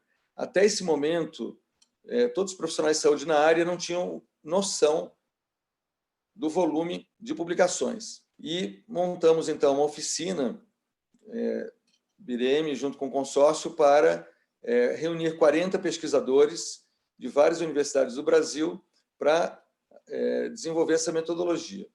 Então, aqui os grupos, né, coordenados por Verônica Marina Cabral, da Unifesp, eu e Caio, coordenando essa equipe, né? E os mapas mostraram realmente que a maior produção vem dos Estados Unidos, depois Europa, mas Ásia também. O Brasil já está no mapa, já tem um volume visível. E quando a gente olha as evidências, que aqui eu tenho que chamar atenção, nós apenas nos baseamos em revisões, e quase todas foram revisões sistemáticas, mais de 95% foram revisões sistemáticas. Então, nossos estudos não se basearam em estudos clínicos primários, mas sim no topo da pirâmide de evidência, que foram as revisões sistemáticas e meta-análises. O que a gente encontrou aqui, olhando primeiro em termos de efeito, que a gente avaliou o efeito, se era positivo até negativo. Que a grande maioria dessas intervenções tiveram efeito positivo, com ênfase na área de alguns indicadores metabólicos, como para diabetes, hipertensão, como doenças crônicas, dor, qualidade de vida, bem-estar e transtornos mentais. Saúde mental teve uma alta concentração. Então, categorizamos em 4 grandes áreas essas revisões, e que a gente chamou de área de efeitos físicos e metabólicos, que envolvia muito dor, diabetes, hipertensão, qualidade de vida, saúde mental. E o que a gente observou? Que para essa dimensão de dor e diabetes, por exemplo, a acupuntura teve uma grande expressão, junto com prática corporal chinesa, que é Tai Chi, essa área que é muito utilizada no município de São Paulo, por exemplo, e também yoga e plantas medicinais. Na área de bem-estar, as práticas corporais chinesas tiveram mais de 100 revisões temáticas. Na área de saúde mental, a meditação mostrou, de uma forma muito evidente, grande potencial. E na área socioambiental espiritual, a yoga se destacou. Aqui, quando a gente avalia apenas as revisões sistemáticas com efeito positivo ou potencialmente positivo, o número cai um pouco, mas a gente tem mais de 100 revisões sistemáticas com efeito positivo para a área de dor, mais de 100 de meditação para a saúde mental, quase 100 de prática corporal chinesa para a vitalidade e 19 yoga, por exemplo, para a parte espiritual. Então, quando olhamos cada uma das práticas, então não dá tempo aqui de mostrar, mas aqui são as áreas que mais chamam atenção, que corroboram o que eu tinha mostrado anteriormente. O número de estudos que a gente chama aqui seriam as revisões sistemáticas, totalizaram nesse mapeamento 888 revisões sistemáticas. Aqui, primeiro, a maior quantidade aparece para meditação, depois a acupuntura, mas se juntarmos a medicina tradicional chinesa, ou seja, se juntarmos a acupuntura, a prática corporal chinesa e a aurículo, ela está no maior número de publicações. Depois entra a meditação e as plantas medicinais. Em termos de outcomes, o que chama atenção em número de revisões temáticas é a saúde mental, considerando 150 revisões para depressão, 127 para transtorno de ansiedade, 95 para qualidade de vida, 90 para estresse e 68 para qualidade de sono. mas embaixo a gente ainda tem a área de distúrbios do humor. Então, o maior número foi esse. Depois, a segunda grande área, dor, e terceiro, doenças crônicas com ênfase em hipertensão e diabetes.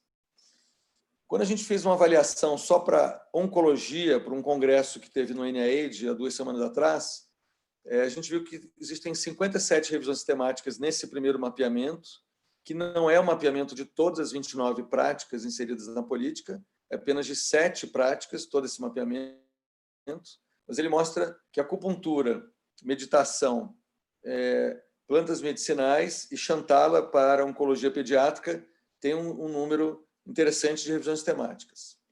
E com ênfase mais em câncer de mama, dor e fadiga relacionada ao câncer, sintomas como náusea e vômito e toxicidade da quimioterapia e sintomas gerais do câncer. A partir dessa cooperação entre o consórcio e a rede MTC América, a gente fez mais um mapa que foi mais abrangente para atender essa demanda de saber se poderíamos contribuir para a pandemia do Covid-19. Então, um grupo maior, incluindo nossos colegas da América Latina, fizemos agora um mapeamento que acabou de ser publicado, em que a gente divide as intervenções em 3 grandes grupos de desfechos clínicos, ou seja, resposta imunológica, saúde mental e sintomas respiratórios, não especificamente para o COVID, mas para vírus respiratórios semelhantes ao COVID ou Covid. Então, 126 estudos foram reunidos, e aqui está todo o flow, né? A partir de 634 estudos iniciais, a gente selecionou 126 e publicamos recentemente esse mapeamento nessa revista que é uma revista interessante, coreana, Integrative Medicine Research. Então, aqui tem a lista das plantas medicinais, das intervenções que estão acessíveis. Começamos a trabalhar em parceria com a Bireme e com a Fiocruz em criar matérias sobre esses mapas para apoiar a inserção de municípios com essas políticas públicas. No site da Bireme já está o resumo, que ainda vai ser... quer dizer, ainda estamos terminando de detalhar os últimos reportes, mas o número geral de revisões já está descrito de cada um. Recentemente, o Ministério da Saúde já tem usado em inserção de políticas públicas, por exemplo, obesidade e outros, a partir dos mapas de evidência, por exemplo, da yoga e outras revisões sistemáticas que a gente tem apresentado. Então, já estamos cumprindo a nossa meta, que é favorecer políticas informadas por evidências. Inclusive, alguns estudos já podem ajudar no sentido de haver uma redução do excesso de medicações e de efeitos colaterais. Por exemplo, da dispensação de medicamentos em Campinas, após a implantação de auriculoterapia, por exemplo, para dor. E aqui agradecer, mais uma vez, o Vieira Bireme por essa parceria e a OPAS, que é a nossa grande parceira, mas esse evento, a gente espera que ele possa gerar muitos frutos de novos encontros. Muito obrigado. Obrigado, Ricardo. Uma fala bem importante, né? Um tema, inclusive, que veio como pergunta aqui no chat, né? O Henrique colocou uma pergunta falando sobre como a gente diferenciar as práticas integrativas que têm um nível de evidência das práticas que não têm, né? Colocando a questão da pseudociência, etc., associada à área, né? Então, uma boa forma, Henrique, é buscar na literatura científica, verificar, por exemplo, nos mapas de evidência. Obviamente, não existe mapa para tudo ainda, né? É um trabalho bem inicial, mas eu acho que é uma forma da gente se informar e entender o que já tem estudo, o que ainda não tem, né? E até para realizar estudo com o que ainda não existe, né? Então, também uma área onde é necessário fazer produção, né? A gente juntar pesquisadores interessados e realmente testar e fazer produções. O Caio, eu posso... Desculpa, eu me lembrei agora que a Verônica me provocou a uma pergunta, com uma pergunta a uma resposta, eu acabei não citando, que é a diferenciação entre alternativo e integrativo, complementar. Eu acho que é só interessante dizer que, com certeza, o termo mais encontrado na literatura é medicina alternativa ou medicina complementar integrativa, é o CAM. Então, a gente tem que obedecer ao histórico para conseguir adotar, mas em termos epistemológicos, ou seja, em termos de teoria da ciência, o conceito de alternativo é quase o contrário de complementar, integrativo, porque alternativo significa uma abordagem terapêutica em que eu uso essa abordagem ao invés, alternando com uma abordagem convencional. E isso tem sido apontado pela OMS e por todos os teóricos no assunto como uma forma, vamos dizer, de intervenção que não atende às necessidades de inserção em políticas públicas dos serviços. Porque o que a gente faz, por exemplo, na oncologia integrativa, é associar aromaterapia durante uma aplicação de uma injeção para quimioterapia. Então, a gente complementa. Esse é um aspecto. A complementação ela é uma forma sinérgica, integrativa. Outro aspecto mais amplo é o modelo de cuidado. Mas aí a gente não vai nem entrar nesse assunto ainda. Mas essa é uma discussão muito boa, mas é uma discussão histórica, né? A mudança tem sido feita há pouco tempo. Muito bom, Ricardo. Não sei se mais alguém tem perguntas. A gente teve um comentário aqui. Caio, eu gostaria de contribuir para o que é e não é, né? A gente tem que definir uma estrutura, seguir um caminho de uma estruturação de um pensamento, né? Como o Bernardo colocou na brilhante apresentação dele, da parte da efetividade, né? O quanto que o cuidado é efetivo e quanto nós temos que refletir também o quanto que nossos mecanismos científicos estão pouco sensíveis para isso.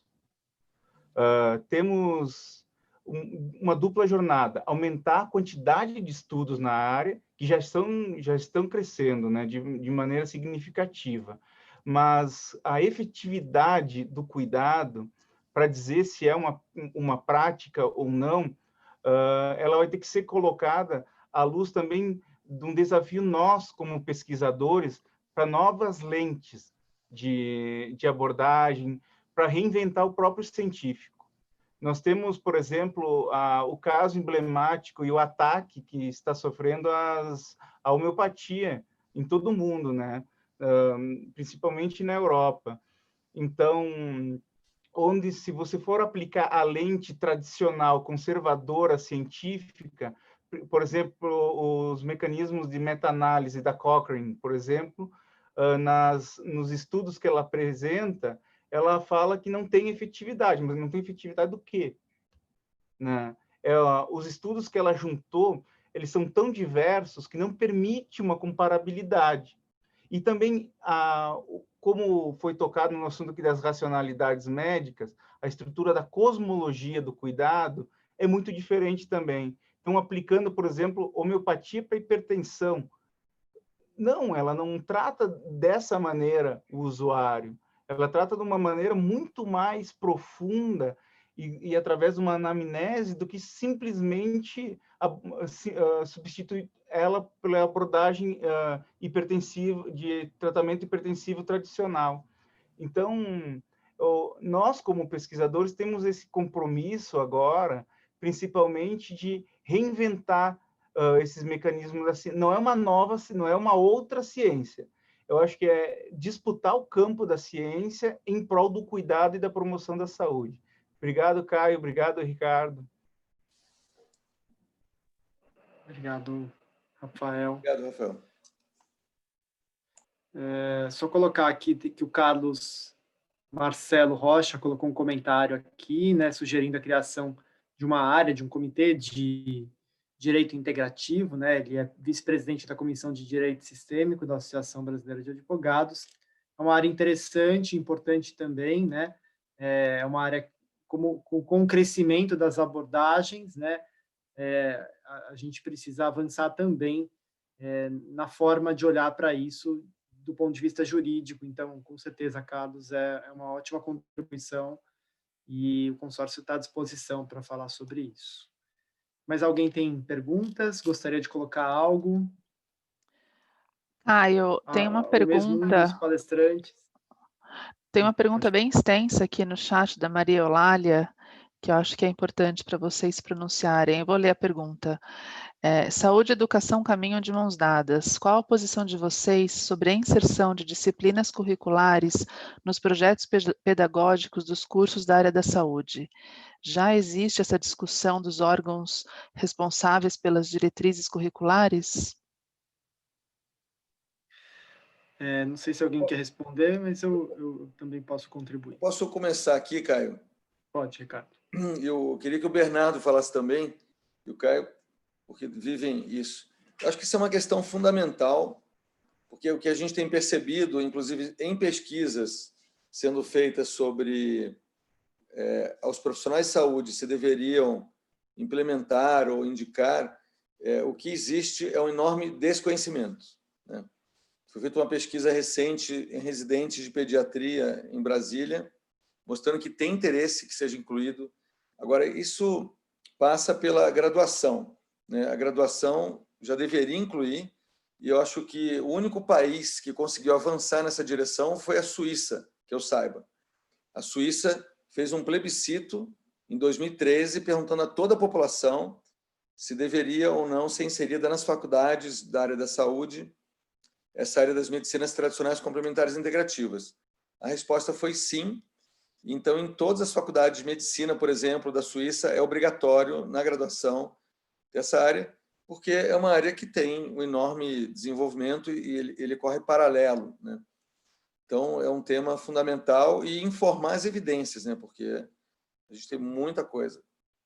Os grandes professores das faculdades já têm trazido isso, acupuntura, por exemplo, e meditação, mas ainda é uma realidade isolada. Assim. Ricardo, lembrar que a Daniela D'Alegrave, lá da Universidade Federal do Rio Grande do Sul, está conduzindo agora, começando um projeto de pesquisa para ver a inserção das PICs, né, nesses currículos, é muito importante, e não só ver a estrutura, se é ofertada, mas quais as vertentes, né? Por exemplo, nós temos a acupuntura, que tem vários ramos. Qual ramo da acupuntura está sendo ensinado em qual universidade? Então, não só a tecnologia de cuidado por si, mas toda a história que vem por trás dela é muito importante para caracterizar, inclusive, o direcionamento do cuidado. Maria, a sua pergunta é muito boa. No Brasil, a gente já possui muitas experiências de inserção de disciplinas mais optativas, né, sobre PICs ou alguma racionalidade da medicina chinesa nos cursos de graduação em saúde, né? Tem algumas experiências, ainda não são muitas, né, são mais restritas, de inserção de disciplinas obrigatórias, né, tanto na graduação como nos programas de pós-graduação. E nos programas de pós-graduação da área de saúde coletiva, essas linhas de pesquisas que incluem as PICs são mais comuns, tá? Tanto é que a grande produção teórica que acabou servindo como referência para a nossa PNPIC, ela surgiu da saúde coletiva, né? Se a gente for pegar, são os trabalhos de sociólogos da saúde, de antropólogos, filósofos, né? A gente tem que entender que as diretrizes curriculares nacionais, né, cada profissão regulamentada da saúde, e as não regulamentadas, o seu próprio conselho profissional, junto com uma associação de ensino daquela profissão, eles iniciam essa discussão, né, costumam abrir para uma oficina, um fórum junto a seus profissionais, e aí tentam pautar na agenda do Conselho Nacional de Educação, né? Então, eu não sei se, com a atualização das diretrizes que aconteceu na medicina, na enfermagem, já foi incluso as PICs, né? Mas a fisioterapia está no processo de revisão das suas diretrizes. A última foi de 2002, não tinha ainda as PICs, né? Porque a política saiu em 2006 no Brasil, apesar da declaração de Alma-Ata ser de 78 e do relatório da 8ª Conferência Nacional de Saúde ser de 86, já recomendando a inclusão de, ainda denominava de medicinas alternativas, né? Como o Ricardo explicou. Mas a gente tem alguns estudiosos, como a professora Marilene Cabral, o Carlo Landino, de instituições públicas no estado do Rio de Janeiro, que tem alguma produção, né, fazendo um diagnóstico do estado do Rio de Janeiro, como é que está a inserção de disciplinas sobre PICs em cursos de graduação em instituições públicas no Rio de Janeiro, né?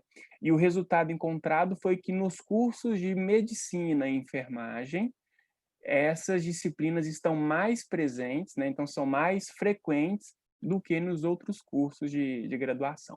Mas esse movimento já iniciou, né? Pelo que a gente vê, pelo menos desde a década de 90, né? Inclusive com ações de extensão, laboratórios, né? De pesquisa, mas que a tendência é só aumentar, né, a sua institucionalização dentro da universidade. Muito bom, acho que é isso que o Bernardo trouxe, né? A implementação é baixa comparada a outros países, né? Especialmente nas regulações de saúde, e às vezes a gente tem uma previsão dos próprios conselhos ou até da DCN que não se concretiza como algo efetivo, ela é colocada como uma disciplina optativa, com valor menor e não acaba tocando efetivamente os estudantes, né? Então, algumas pessoas estão fazendo comentários aqui sobre as falas, né? Caio, eu gostaria de fazer... Caio, eu posso... Pode falar, Verônica. Os comentários que estão aí no chat, pegando uma carona aqui nessa questão das evidências também, né? Que as pessoas... Alguém, deixa eu ver, já passou aqui. Que enorme expectativa, que o maior anseio dos alunos são as evidências científicas por trás desses temas. Então, só para... Bem, a gente não... Por mais que a gente esteja aí trabalhando em buscar informação e botar ela disponível, evidência não nasce do nada, ela nasce da pesquisa. Então, acho que a base aqui é o desenvolvimento de pesquisa, é o fortalecimento da nossa capacidade de pesquisa, né, em todos as nossas áreas, integrar a pesquisa em serviço. Então, são várias ações que eu acho que é fundamental, que não é só a nossa área, no Brasil, pelo menos, talvez em outros países da América Latina também passa por isso, também tem esse mesmo problema em outras áreas do conhecimento, que não só para as PICs ou só para as medicinas tradicionais complementares. Então, somos um pouco produto do meio, vamos dizer assim, onde a gente tem que realmente mexer nessa base de desenvolvimento de pesquisa de qualidade que represente e responda a esses nossos anseios, vamos dizer assim. Então, promover a pesquisa também, ok, de outros países serve para a gente? Serve, é um referencial, mas é muito importante ter pesquisa desenvolvida nos nossos contextos, porque a sua aplicabilidade, né, do resultado, a sua eficiência testada nos nossos contextos, onde na realidade que a gente tem. Então, é muito importante isso como uma base para a gente alcançar esse nosso ideal aí, vamos dizer assim. Estamos no caminho. E lembrando que a gente tem no Brasil até programa de residência multiprofissional em PICs, ofertado pela Secretaria Municipal de Saúde de São Paulo, viu, gente? Então, junto aí com o Ministério da Saúde, o Ministério não sei se tem uma parceria junto com o Ministério da Educação também, mas a gente já tem programa de residência para quem quer se habilitar ou se especializar, né, em algumas PICs, né? Então, só acessar o site da Secretaria Municipal de Saúde de São Paulo que você encontra, né? Eu acho que é coordenada pelo Emílio Telese, né? Nosso colega aí das PICs. Eu gostaria de fazer, tem um comentário aqui da Adriana Prestes do Nascimento, aqui sobre o reconhecimento das PICs enquanto política pública, né? Tem no Paraná, em alguns municípios, alguns estados também reconhecendo, e também uma provocação, né? Porque não basta só ter uma política de papel, como diz a Madel Terezinha Luz, né? Nós temos que garantir financiamento para as PICs e uma articulação que garanta também esse eixo de pesquisa. Então, só ter ela como um movimento puramente político, e que as PICs hoje refletem muito mais numa vontade profissional de mudar e de enfrentar essa crise da saúde que nós vivemos, para um movimento mais orgânico dentro da estrutura da máquina do Estado, e sim virar uma política pública de saúde de Estado, que não fique ao léu de ventos dessa política que nós vivemos hoje. Então, acredito que, como pesquisadores, também tensionar esses movimentos municipais para disputar essa estrutura, organizar, participar dos conselhos fiscais e da estrutura para disputar esse orçamento para as PICs é muito interessante para direcionar eles também para essa parte de pesquisa e formação. Muito bom, Rafael. Eu queria aproveitar e fazer tem uma ponte aqui. Eu achei muito interessante que a Lilian apresentou o case da Ayurveda como uma forma de pesquisa. A Verônica também mostrou medicina ayurvédica, e lembrar que essa é a medicina mais antiga do mundo. São 7.000 anos de medicina tradicional indiana, e que está gerando muita pesquisa, e tem um ministério que foi criado, talvez um caso único no mundo, que a Índia criou um ministério só dessa área, chamado Ministério Ayush, Ayurvedic, Unani, Siddha, Yoga e Homeopatia. A maior quantidade de produção científica de homeopatia no mundo está na Índia, nesse momento, e a Ayurveda está fazendo todo um movimento muito grande, que a gente gostaria de... O Caio apresentou na sua final da apresentação, mas foi esse fim de semana passado, a Verônica também apresentou, que foi um webinar que a gente fez, e acabamos de traduzir para o português as recomendações, os guidelines para o Covid-19 a partir da Ayurveda, que está disponível.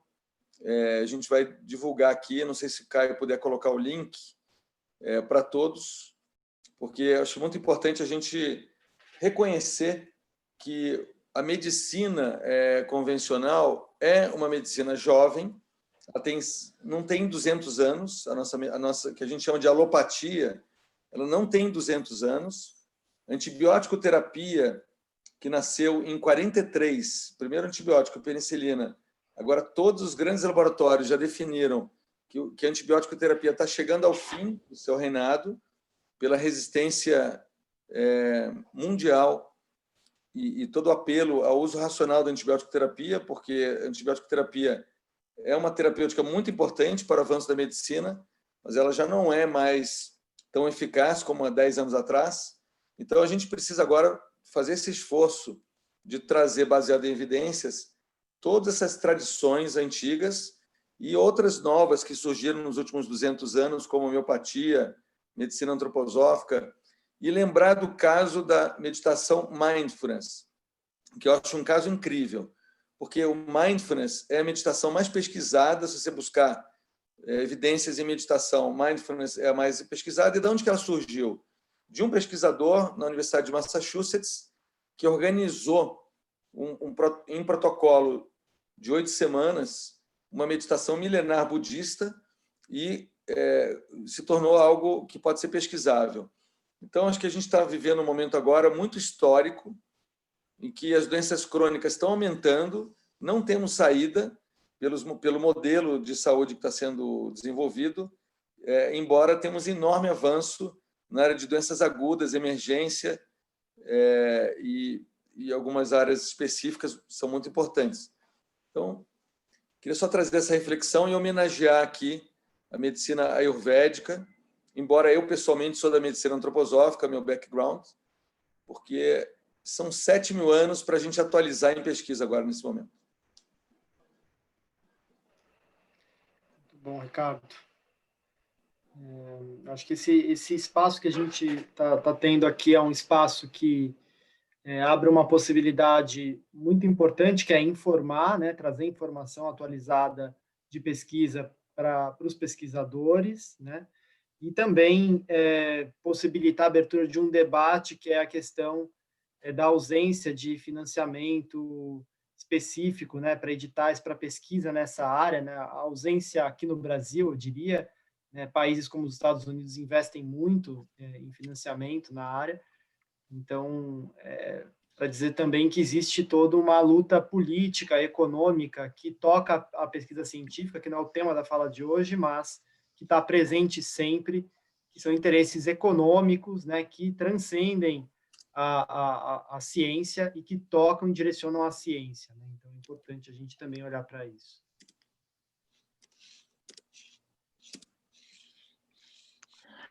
Legal, eu acho que eu estava olhando aqui os comentários, acho que transformou, acho que não, pelo que eu vi não tem mais nenhuma pergunta, mas tem um extenso e rico bate-papo aqui no chat, que acho que é o objetivo dele mesmo, das pessoas trocando experiências, informações e acho que, eu imagino que era mais ou menos um dos principais objetivos que a gente tinha nessa apresentação, nessa união, de juntar um pouco desses conceitos em prol da pesquisa. E eu não sei se alguém quiser fazer alguns comentários finais agora e a gente finaliza, Caio, mas deixo aberto aos palestrantes para os seus comentários finais.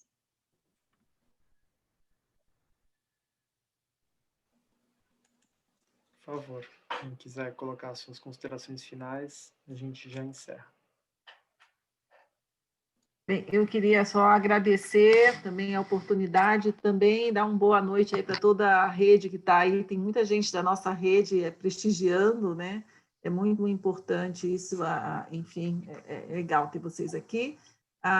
E também pedir a divulgação, né? Então, acho que é muito importante levar todo esse trabalho, informar.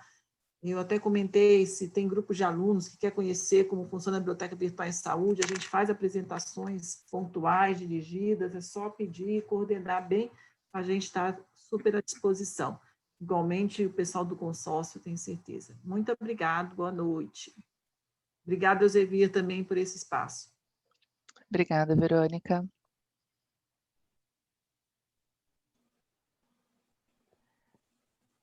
Quem mais gostaria de fazer considerações? Bem, então também já vou me despedindo, agradecer a presença e a atenção de todos que ficaram aqui com a gente, né, nessas quase 2 horas de webinário, né? Foi um prazer estar aqui com vocês e deixar a mensagem que tanto fora do Brasil como nacionalmente nós já possuímos grupos, né, de pesquisa, de profissionais comprometidos com as PICs, né?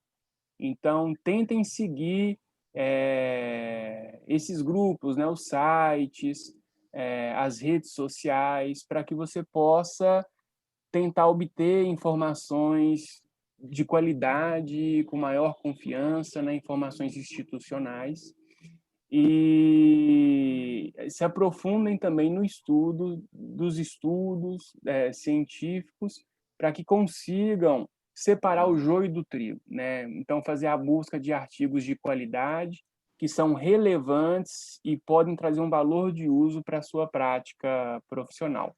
Parabenizar aqui Ricardo e Caio, em nome do Consórcio Brasileiro, pelo brilhante trabalho que vocês estão fazendo. Parabenizar também o Rafael, junto à OPAS, a Lília e nossos colegas da Elsevier pelo espaço, né? E Verônica e os demais palestrantes de hoje. Até mais, pessoal, e um grande abraço. Eu gostaria de agradecer ao Ricardo e o Caio pela essa parceria que nós estamos desenvolvendo. É muito bom ter um trabalho tão comprometido e de qualidade. A OPAS está está fortalecendo cada vez mais o compromisso com essa agenda, que é estratégico para fazer esse link com a América Latina e com a OMS. Nós lançamos, junto com o consórcio e com a Bireme BVS, nós fizemos uma live e também lançamos o nosso espaço dentro da OPAS, onde fica o convite para todos acessarem, também para nós conseguirmos colocar todos os parceiros, todos os sites. Já vou aproveitar para pegar o do Bernardo também, para colocar já nessa estrutura, para a gente conseguir disseminar o máximo possível.